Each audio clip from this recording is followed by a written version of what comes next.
The rain started as a whisper, tapping against the sidewalk like soft warnings.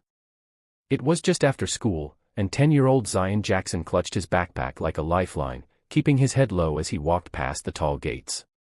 His feet moved quickly over the cracked pavement, puddles forming in small craters beneath his sneakers.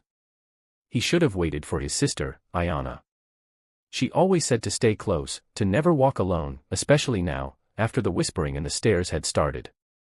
But Ayanna had been late getting out of class, and Zion had wanted to prove he wasn't just a little kid who always needed rescuing. But he was wrong. They had been watching him for days, 3 boys, taller, older, and hungry for something to crush. To them, he was an easy target. The little black kid who didn't talk much. The one who limped slightly from an old injury, whose quietness they mistook for weakness. When they spotted him walking alone that day, their moment arrived. They moved like shadows, surrounding him at the edge of the parking lot. One boy yanked his backpack and threw it across the lot like trash. Another shoved Zion against the chain-link fence with a force that made his glasses fall off his face. A third smacked the side of his head and jeered, "Say something, freak. Why you always look scared?" Zion tried to duck, tried to run, but they were faster. One grabbed him by the collar, yanking him back hard. Zion's lip trembled. He wasn't scared for himself, he was scared that they wouldn't stop. That no one would come. That this would be just another day where he cried himself to sleep and told his sister, "I'm fine," when he really wasn't. What the boys didn't know was that someone was coming. And she wasn't just anyone. Just around the corner, Ayanna Jackson had just stepped out of her martial arts club, hoodie soaked from the drizzle, backpack slung over one shoulder. She heard something. A faint shout, a scuffle, the unmistakable sound of someone gasping in pain. Her body stiffened. Her instincts screamed. She dropped everything and ran, sneakers pounding the pavement. Then she saw them. Her brother on the ground. A boy's fist raised above him. And something inside her snapped. If you believe in standing up for the weak, in kindness, second chances, or the fierce love between siblings, please like this video, comment your thoughts, and subscribe to the channel. Your support helps us keep telling powerful, emotional stories that matter. Ayanna didn't yell. She didn't give them a warning. She moved. Fast. Her hand grabbed the bully's wrist mid-swing and twisted it just enough to make him cry out. Another boy lunged toward her, and she dropped into a low stance, swept his legs out, and sent him crashing into the muddy sidewalk. A third tried to shove her from behind, but Ayanna stepped aside and struck his chest with a quick palm thrust, forcing the wind from his lungs. Within seconds, they were on the ground, stunned and moaning. Not injured, but completely outmatched.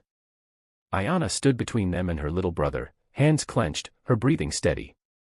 Every move was precise, controlled. Not wild or reckless, but focused. Her instructors would have been proud. She had spent 7 years training in silence, mastering multiple disciplines, karate, jiu-jitsu, taekwondo. Her trophies were lined up at home, dusty and unnoticed. She never bragged. Never needed to. But today, she wasn't fighting for medals. She was fighting for Zion. She knelt beside him, her voice suddenly gentle.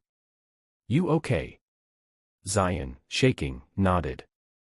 His glasses were cracked, his shirt torn. But his big sister was here.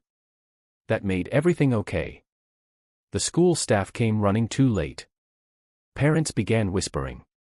Phones had already captured it all. By evening, Ayanna's name was on the principal's desk, not as a hero, but as a problem. She was called into the office. "You can't go around attacking students," the administrator said, ignoring Zion's injuries.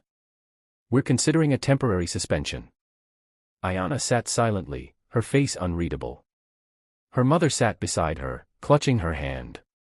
When they left, she didn't speak. But that night, after Zion had fallen asleep with tears drying on his cheeks, Ayanna sat on the back porch, staring into the dark sky, wondering why the world always punished the ones who protected. The next few days were hard. Zion didn't want to go back to school. Ayanna's name became a whisper in the halls, that girl who beat up those guys. Some kids clapped for her in secret. Others avoided her like she was dangerous. The school remained silent, afraid of the headlines. Teachers walked on eggshells. But Ayanna.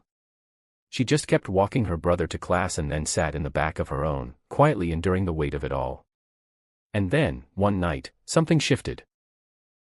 Ayanna was walking Zion home from the library when they heard a low whimper behind a bush. Zion paused. "Did you hear that?"